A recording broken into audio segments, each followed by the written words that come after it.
večji valovi, ko dvigajo se, mir v duši utira si pot.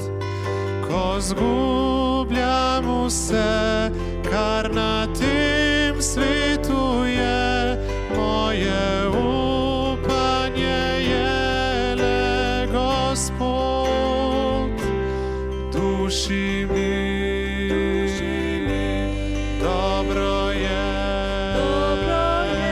saj moj Bog zame dobro skrbi.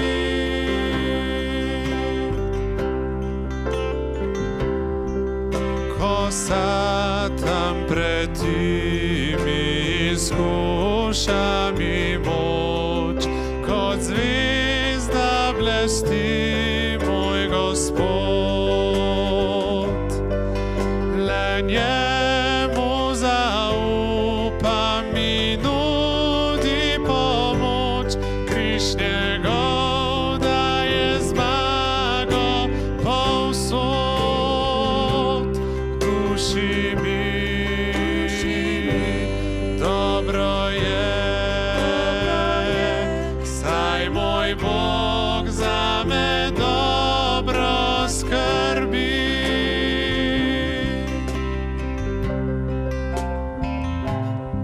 Zdaj v duši je pokoj, utihnil je jok, ni v srcu več stisk in nadlog. Na križ Jezus nesel je strah moj in stok, mi podaril je mir, zvesti Bog. Duši mi, dobro je, saj moj Bog zame dobro skrbi.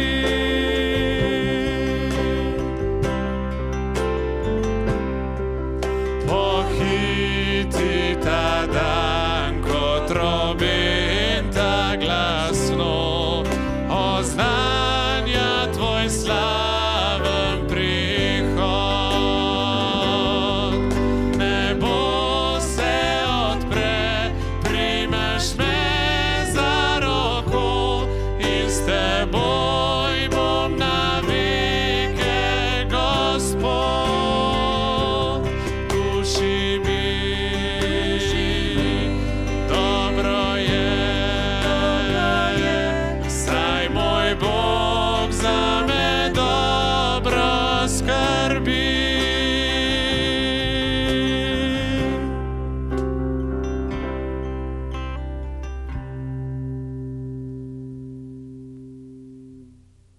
Pozdravljeni, bratje in sestre. Lepo pozdravljeni.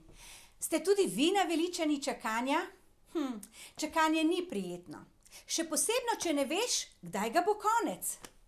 Ja, tale korona nas je povsem ustavila. Morda pa z razlogom. Kakorkoli razumemo z razlogom ali ne, ta čas je modro obrniti v svojo prid. Starešine Evangelijske krščanske cerkve Ljubljana spodbujata, naj gre kljub koroni naša cerkev naprej proti že zastavljenemu cilju, ki nam ga je dal Bog, da bi se uresničila njegova volja. Res je, da smo se v teh dneh malo ustavili, morda malo uspavali. Zato je danes čas, da zavihamo rokave, se dvignemo kot Božja vojska in stopimo nazaj v bitko za izgubljene, nazaj k viziji, ki nam jo je dal Bog. Vsak vojak pa gre skozi temeljite priprave, preden gre v vojsko. Ja.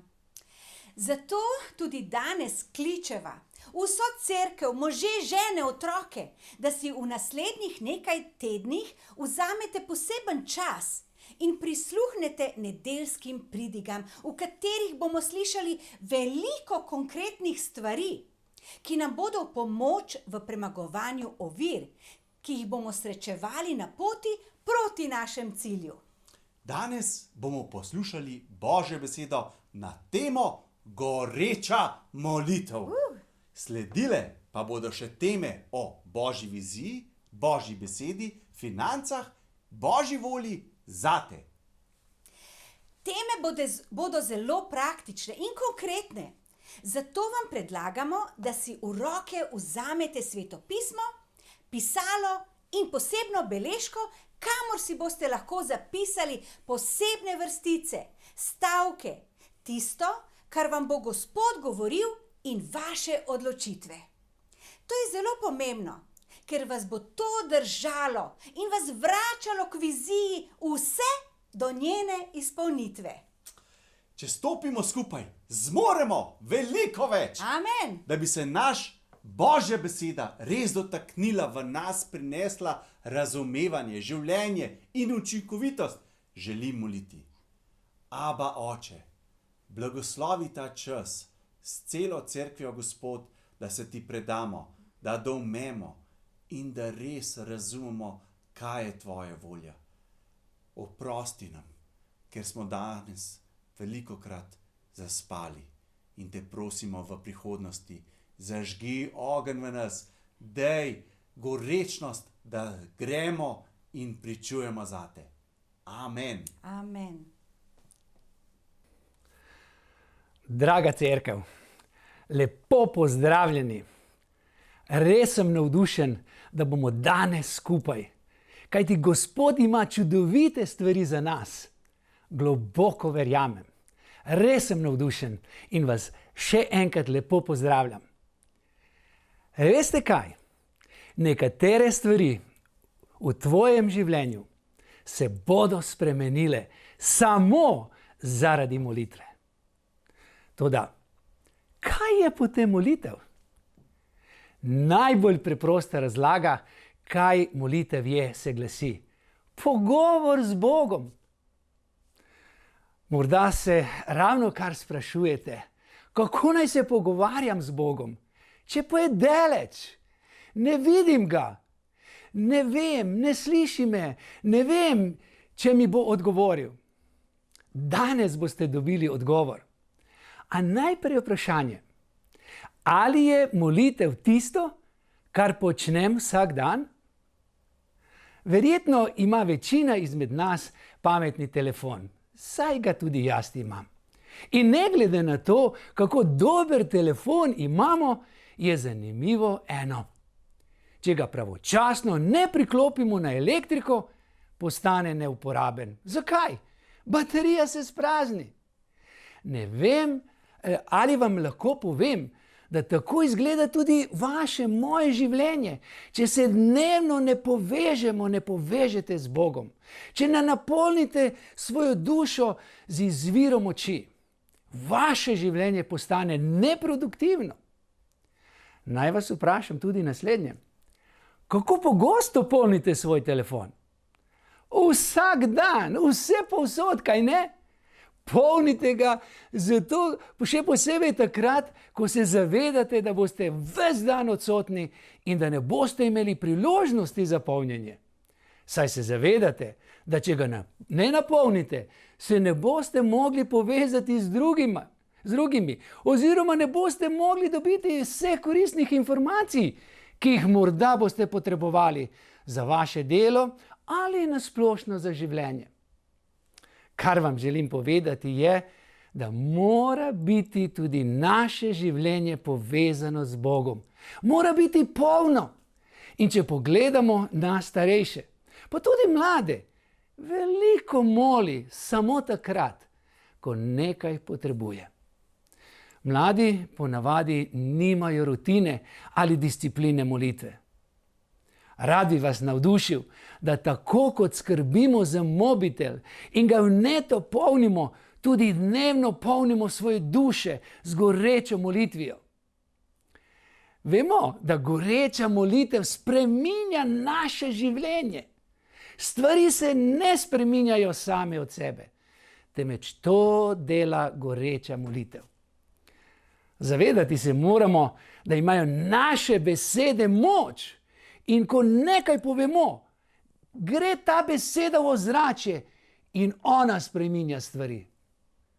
Sveto pismo pravi, da ima veliko moč dejavna molitev pravičnega, ne popolnega, temveč pravičnega. To beremo v Jakobovem pismu 5:16. Tvoja molitev ne bi smela biti samo par bežno izgovorjenih besed. Bog, pomagaj mi. Bog, če lahko narediš nekaj z mojim možem ali z mojo ženo, prosim, naredi. Jojo, prosti Bog, saj veš, kako sem zaposlen, moramo dati tole seminarsko nalogo, ma daj mi pomagaj. To ni molitev. Se strinjate z menoj? Ko moliš, veruj, da bo lahko tvoja molitev stvarno korenito spremenila tebe in tisto, kar iščeš. Naprimer, če se znajdete v prepiru z nadrejenim ali zakoncem, lahko v veri rečeš: Oče, naj pride tvoj blagoslov, naj pride tvoj mir, naj tvoj duh zavlada. Ni treba, da smo glasni. Bogu lahko govorimo tudi v tišini. Moč molitve, dragi moji, ni v moči glasu, temveč v tem, kdo jo podpira, v Bogu. Molitev ima moč, če je izrečena v Svetem Duhu, ki je povezana z našim duhom. Torej, danes bi vas rad povabil k vrstici, ki nas naj govori in ki nas uči, kako moliti v moči duha. Preberimo iz Svetega pisma, iz 2. kroniške knjige, 7. poglavja, 14. in 15. vrstico.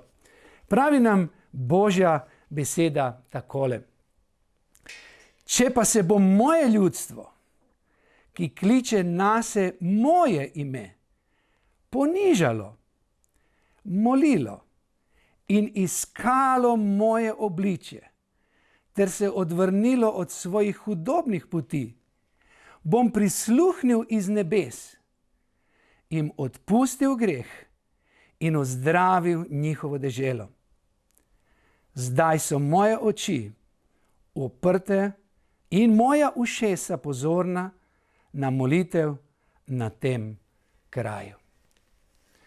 Iz prebranega lahko vidimo, da molitev ima nekje 4 pomembne korake.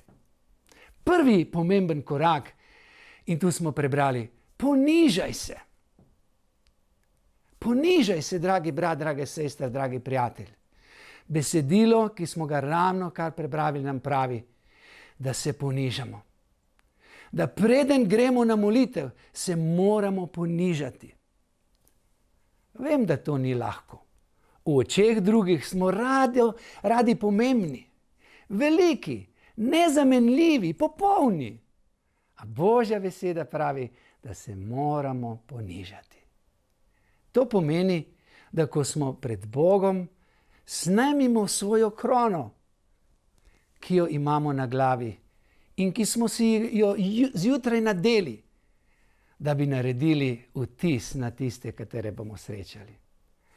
Na Boga, dragi moji, nam ni treba delati nobenega vtisa. On nas pozna bolje, kot se mi sami poznamo. Za Boga nam ni treba niti izbirati besed. Je pa treba besede, ki jih izgovarjamo, resno premisliti in verjeti v te besede in jih izgovoriti iz srca, v veri. Boga ne zanima, kdo si, kakšen položaj imaš, koliko denarja imaš na računu ali kakšne uspehe si dosegel. On pravi: ko se mi približaš, se pred menoj ponižaj. Snemi krono, ki si jo nadel, ali so ti jo drugi dali. Ponižaj se pred menoj. Spomnimo se molitve bogataša, ki se je tolkel po prsih in Bogu našteval, kaj vse si je storil dobrega v svojem življenju in koliko denarja je razdal. In kaj se je zgodilo? Odšel je žalosten, nepotolažen, neizpolnjen. In uboge žene, ki se je približala Bogu s strahom in trpetom, niti besede ni izgovorila, samo se je dotaknila Jezusa in odšla je spremenjena. Ko snamemo svojo krono, pokažemo ponižnost in zainteresiranost, da se priklopimo na Boga. Drugi korak, ki ga najdemo v tekstu, ki smo ga prebrali, pravi: išči me. Ste morda kdaj v življenju kaj izgubili? Meni se to pogosto dogaja. Izgubljam ključe, izgubim mobitel, dokumente. In ko nekaj izgubimo, kaj naredimo? Ja, gremo iskat. In kako iščemo? Upam, da ne tako kot moj najmlajši vnuk, ko ga prosim, naj mi poišče zimske rokavice in pride v sobo, ozre se levo, desno in prihiti nazaj k meni in reče samo enostavno: ni jih. Za njega je iskanje končano.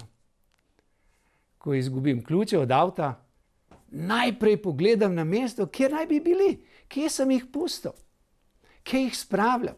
Potem pogledam vse žepe, pregledam torbo, prehodim celo hišo, da bi jih zagledal. Pregledam tudi v avto. Iskanje je akcija, je kopanje, je vztrajnost, ki je na koncu vedno nagrajena. Kaj ne? To misli Bog, ko pravi, naj ga iščemo. Da dejansko iščemo njega. Da se sprašujemo: Bog, kje si? Kaj mi želiš povedati? Kaj imaš danes zame? Bog, kaj ti misliš o teh stvareh, katerih jaz razmišljam? Kaj misliš o moji potrebi, ki jo jaz imam? Kaj bi ti storil namesto danes? Namesto mene. Iskanje je čas, posvečen Bogu. Odkrivanje njegove veličine in njegove volje za moje življenje. Si predstavljate, kako vneto iščem ključe? Še posebno, če se mi mudijo doma? O ja. Takšno mnemo in takšno gorečno si želi Bog od mene, od tebe. In tretji korak, ki ga odkrijemo v besedilu, pravi: moli goreče. Gorečnost ni: molil sem in se ni nič zgodilo. Ali še hujše: molil sem in sem vedel, da se ne bo nič zgodilo. Saj vemo, kako to gre, kaj ne? Ne prenehajte prehitro, ne odnehajte prehitro, nadaljujmo z iskanjem, dokler ne najdemo. To je gorečnost. O Bog, daj nam gorečnost v molitvi. Bog, tukaj klečim in čakam, dokler mi ne odgovoriš. To je gorečnost. Pa ponovimo še od začetka, katere korake smo obdelali in povedali, kateri so pomembni za našo molitev. Prvo, ponižajmo se. Drugo, iščimo Boga. Iščimo stvari, ki potrebujemo. In tretje, molimo. In sedaj še nekaj težjega, kot je ponižati se ali moliti. To je četrti korak, ki pravi: priznaj Bogu svoje grehe. To ne pomeni, da se pokesam, prosim za odpuščanje. To pomeni, če sem nekaj naredil narobe in hodil sem v to smer, pomeni, da se je treba obrniti nazaj v drugo smer. Torej za 90 stopinj in iti nazaj, popolnoma v drugo smer. Velikokrat je prav greh prepreka, da nas Bog ne sliši oziroma da nas ne usliši. Velikokrat slišim: saj Bog ne odgovarja. Ni me uslišal, za kar sem ga prosil. Ne splača se moliti in podobno. Razmisli, morda pa se splača priti na druga vrata v ponižnosti in kesanju. Dragi moji, greh je velik neprebojni zid, ki zadržuje glas Boga, da ga dejansko ne moremo slišati, da ga dejansko ne moremo videti. Kaj pravi vrstica, ki smo jo prebrali?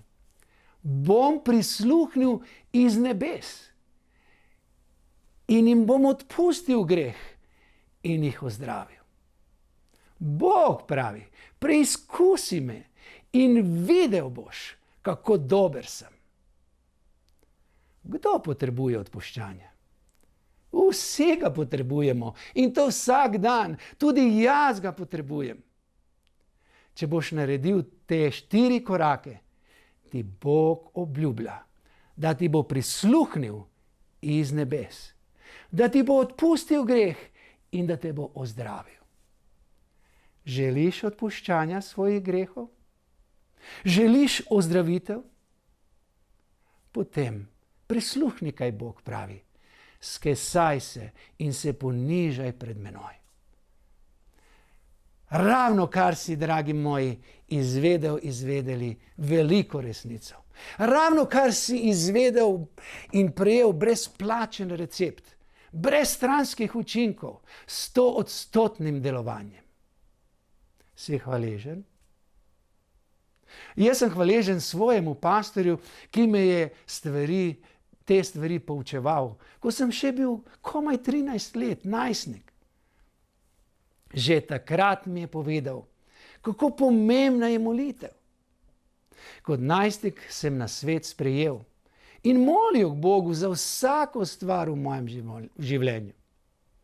Molil sem za svojo spreobrnitev, ki se morda tudi ne bi zgodila, saj nisem mogel verjeti, da Bog res obstaja. Spomnim se, da sem nekaj noči v molitvi rekel Bogu: Bog, ne morem verjeti. Ne morem verjeti, da obstajaš. Ne morem verjeti, da obstajajo nebesa in pekel. Če pa pekel res obstaja, Bog, prosim te, daj mi to vedeti. Če pa ne, potem bo tvoja krivda, če bom jaz prišel tja. Mislil sem res z iskrenim srcem in pričakovanjem, da mi bo Bog odkril. Veste, ni dolgo trajalo, ko mi je Bog odgovoril skozi sanje in mi razodel prihodnost, ki me čaka. Sanje so bile tako žive, da se jih še danes podrobno spominjam. Bog mi je odgovoril.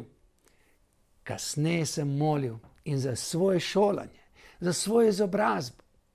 Moje sanje so bile postati elektroinženir. Bog pa je imel drugačen načrt za moje življenje in me je preusmeril v poklic, ki se je kasneje izkazal za veliko bolj iskanega in plačanega. Bog ima načrte in to dobre načrte za tebe in za mene. Kasneje sem molil za svoje dekle oziroma za mojo bodočo ženo. In Bog mi je odgovoril in mi dal najboljšo ženo. Ženo za moj karakter, za moj hobi, delo in vse, kar zakon prinaša. Dal mi je še več, kaj sem pričakoval in vedel, da je zmožen sploh dati. To je njegova obljuba. Kasneje sem molil za novo službo. Bog mi je povedal, da bom sprejet, še preden so oni v službi vedeli, koga bodo zaposlili. In ravno mene so zaposlili. Zato, ker mi je Bog povedal. Ko sem bil nesiguren, kaj je prav in kaj je narobe, sem molil in iskal Boga. In Bog mi je pokazal. Ko so bili moji otroci bolni, sem molil k Bogu. Na njih položil roke in Bog jih je ozdravil. Še vedno goreče molim in k Bogu še vedno prihajam. Z vprašanji, z iskanjem, slavljenjem in Bog mi odgovarja. Tega vam, dragi moji, ne govorim, da bi se hvalil. Nikakor. To vam govorim, ker sem priča besedam, ki smo jih ravno kar prebrali. Molitev je, dragi moji, dihanje. To je dihanje za Boga in z Bogom. Ne moremo brez dihanja. Pravi kristjani ne moremo brez molitve. Vsak dan jemo, a ne? Skoraj vsak dan, razen če postimo. Si zamislite, kako bi izgledalo, če recimo ne bi jedli 14 dni. Kadar jaz ne jem dlje časa, postanem nervozen, razdražen, kot pravi ena od reklam. Lačen si, ful drugačen. Ja, jaz sem tak. Hitro izgubim kilograme in moja žena se jezi, ker ne želi, da izgledam shiren in presuh. Ampak, če niste vedeli, tak postane vsak človek, ki ne moli. Kajti v človeku je duša, ki je lačna, ki hrepeni po živemu Bogu, ki ima močno potrebo po druženju z Bogom, ki si želi pogovora z Bogom. Se spomnite Adama iz Edenskega vrta? Svetopismo pravi, da je vsak dan prihajal k Bogu in da se je z Bogom pogovarjal. Morda si misliš, ampak tega ne morem početi vsak dan. Se sprašujem, zakaj pa ne? Saj se vsak dan obuješ, umiješ, oblečeš. No, saj upam, da. Morda tvoje jutro izgleda tako, da najprej pohitiš in pogledaš svoj profil, koliko novih sledilcev imaš, ali kaj je novega doma in po svetu, ali pa, a Bog pa ti pravi, mislil sem, da si ti moj sledilec. Mislil sem, da boš najprej preveril, kaj jaz imam zate, ko se zbudiš zjutraj. Oziroma, kakšno sporočilo sem ti pustil, ko si mirno spal. Mislil sem, da te zanima, kaj sem zate pripravil danes. Oziroma, kakšen načrt imam zate danes, da bi ti bilo lepše in lažje, da bi bil s teboj. Ponovimo najprej, kaj moramo storiti, ko prihajamo v molitvi k Bogu.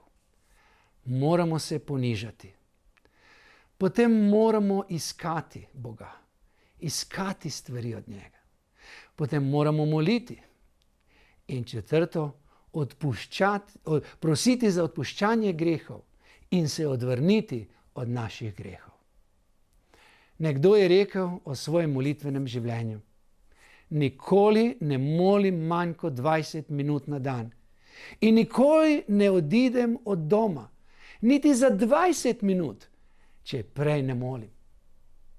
Zamislite si življenje, ko se lahko z Bogom nenehno pogovarjate. Kakšen privilegij je to! Ali sploh razumemo, kako je Bog zainteresiran za nas?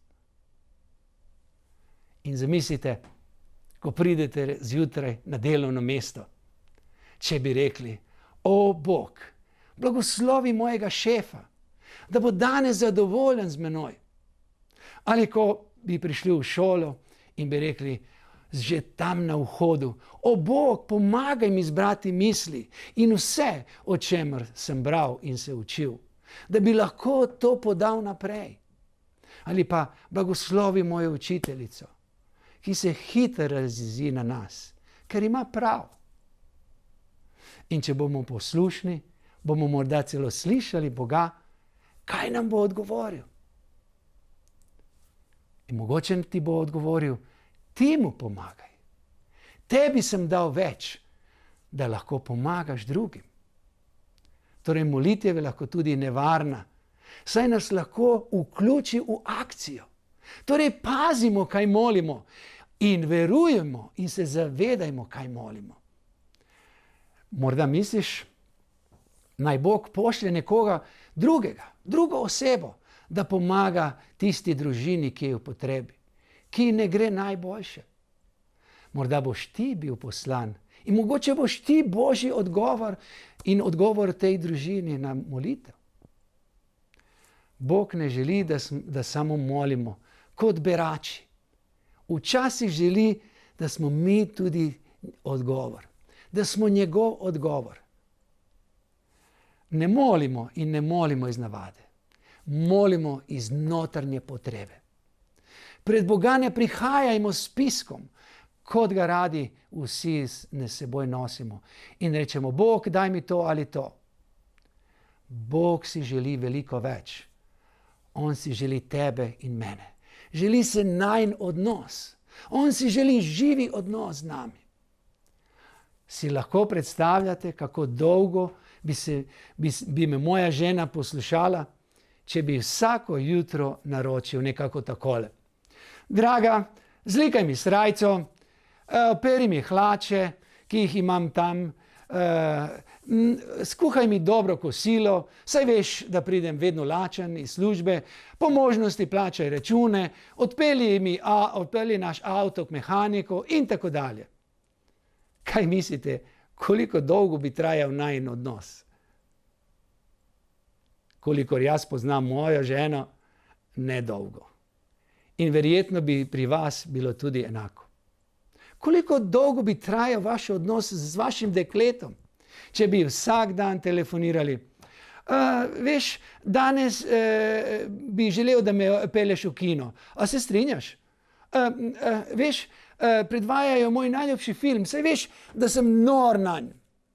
O, draga, a mi lahko daš svoje zapiske, veš, potrebujem jih. Draga, veš, kako te imam rad, drži mi pesti, posebej, veš, danes grem na tekmo in hočem, da zmagajo vijolični. Mislim, da bi še preden bi se zavedali, ostali samski. Le kako se počuti Bog, ko k njemu prihajamo s takšnimi in podobnimi spiski in ko od njega iščemo odgovore in gojimo takšen odnos. Včasih potrebujemo Boga, da nas reši težav, da nas ozdravi, da nam da dobro oceno, pomaga pri dobri oceni, da nas reši kazni. Potem pa iščemo in Bog nam to res odgovori. In kaj se zgodi ponavadi? Pozabimo na to. Pozabimo na Boga. Kolikokrat ste molili? Ojoj, Bog, samo če mi pomagaš pri tem, kaj me sedaj pesti, iz te situacije, če me izvlečeš, te bom častil za vedno. V cerkvi bom Gospod dajal desetino. Vsem bom povedal, kako si ti čudovit, da si ti moj zveličar, da te ljubim. Ko pa vas reši in mine nekaj časa, veselo pozabite na vse obljube. Torej, molitev je pogovor z Bogom. Vsakodnevni pogovor z Bogom. Zaradi tega, kdo Bog je. Ne zaradi tega, kar nam lahko On da. Molitev naj postane del tvojega življenja. Veste, Bog se vede kot pravi džentelmen. Kot pravi v knjigi Razodetja v 3. poglavju 20. vrstici. Glej, stojim pred vrati in trkam. Če kdo sliši moj glas in odpre vrata, bom stopil k njemu in večerjal z njim, on pa z menoj. Kakšna lepa slika. Naš Bog ne želi biti vsiljiv, on ne želi biti neuljuden, on potrka. In šele, če mu odpremo vrata, vstopi. Nič ne dela na silo, on trka. Aha, danes imaš slab dan. Ok, prišel bom jutri. In zopet trka. Vidim, da greš na zmenek z dekletom. Vse te razumem. Jutri. In zopet trka. Pa gledaš tako, si se poglobil v film, pa te ne bom motil. In zopet trka. In trka. In trka. Bog je tukaj. Sem slišal, da ti je hudo, pravi. Slišim, da si razočaran. da si zlomljenega srca. Sem mislil, če bi lahko vstopil in ti pomagal. Veš, po poklicu sem tesar in znam sestavljati zlomljene stvari. Lahko ti na novo sestavim življenje. In potem s tvoje strani tišina. A on trka. Si izgubljen v tem svetu? Se ne znajdeš, obupuješ? Hej, jaz imam GPS, lahko te vodim. Samo če lahko pridem, če lahko imam odnos s teboj. Ko ne molimo, enostavno sporočamo. Bog, ne potrebujem te. Vse zmorem sam. A res zmoreš? Ko molim, to pomeni, Bog, dobrodošel si, vstopi v moje življenje, čakam te. Komaj čakam, da se to zgodi, da mi svetuješ, da mi poveš svoj načrt za moje življenje, da me vodiš. Dragi moji, molitev je dialog, molitev je pogovor z Bogom. Zdi se mi žalostno, da današnji kristjani ne morejo Bogu dati niti 24 minut od celih 24 urah, ki jim je Bog dal na razpolago. Ne pozabimo, v nas je duh, ki potrebuje pogovor z Bogom. To je Božji duh. Oba si želita biti povezana, moj duh in Božji duh skupaj. Molitev je disciplina, ki se ne bo začela sama od sebe. To je nekaj, kar si moramo pridobiti z vajo, vsakodnevno rutino. Veste, vsako jutro telovadim. Mislite, da sem vedno razpoložen za to? Še posebno, ko grem pozno spat ali ko je turoben dan, takrat bi najraje dlje ostal v postelji. Ker pa vem, kako pomembna je telovadba za moje telo, si enostavno rečem, Zvonko, dovolj, vstani in začni telovaditi. In vstanem in začnem telovaditi. Enostavno si moramo zapovedati, Zvonko, molitev je nekaj, kar potrebuješ. Molitev je nekaj, kar moraš trenirati vsak dan. Imeti moraš rutino, imeti moraš čas v dnevu, ki je rezerviran in posvečen samo za Boga. Začnimo s slavljenjem. Molimo, zahvaljujmo in iščemo. Dragi moji, še ena lepa slika je. Kaj je molitev? Molitev je tvoje orožje. Molitev je skrivno orožje. Seže tja, kamor ti ne moreš. S tem orožjem se lahko branimo pred hudičevimi puščicami, obsodbami, ki jih usmerja na nas, pred lažmi, s katerimi si želi nas uničiti in hraniti. Hraniti z neresnicami, ki nam jih vsiljuje, hoteli ali ne. S tem orožjem lahko lomimo sile teme, se osvobajamo suženjstva. S tem orožjem, v imenu Jezusa Kristusa, lahko dvignemo onemogle, zdravimo bolne, ko polagamo roke na njih. Tolažimo slabotne. Zavedati se moramo, da se vsak dan nahajamo v različnih bitkah. Ne odlagajmo orožja, temveč ga imejmo vedno pripravljenega in usposobljenega v naših rokah. Si predstavljate vojaka, ki bi ves zanesen tekel na bojišče in se drl na ves glas, izzival sovražnika, ko pa bi hotel zamahniti, bi njegova roka bila brez meča. Kako dolgo bi zdržal na bojišču? Kako dolgo bi ostal živ? Tako izgledaš ti in vsak, ki se vsak dan podaja na bojišče življenja, brez močnega molitvenega orožja v svojih rokah. Kako dolgo boš ostal živ? In da zaključim. Na koncu, Bog, vsemogočni Bog, pravi zelo pomemben stavek, ki naj se ti ureže v tvoje srce in se glasi: zdaj so moje oči odprte in moja ušesa pozorna na molitev na tem kraju, ravno tam, kjer si ti. Naj te Bog blagoslovi, da bi razumel pomen molitve in začel globlji, da ne rečem popolnoma drugačen odnos z Bogom. In to bo tvoja rešitev. To bo tvoja bodočnost. Amen. Tole je bilo pa res spodbudno. Res je. Se mi zdi, da so nas težave, strah, bolezni kar malo ustavile. Ja, če priznam, tudi mene. Vesel sem, da sem danes slišal to pridigo. Čutim, da moram spet obnoviti svoj odnos z Bogom. In saj ne, da ne bi molil, le gorečnost in vero moram dodati svoji molitvi. Kaj pa ti?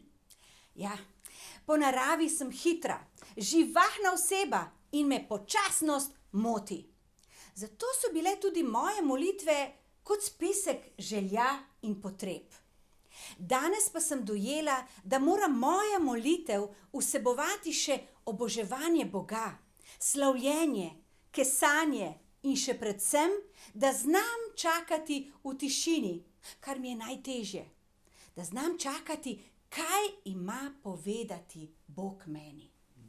Dragi brati in sestre, kaj pa ste se vi danes naučili? Zapišite si. Želim vam lep, blagoslovljen molitveni teden in se vidimo spet v nedeljo ob isti uri. Čaka nas zanimiva tema o Božji viziji. Lep teden, se vidimo!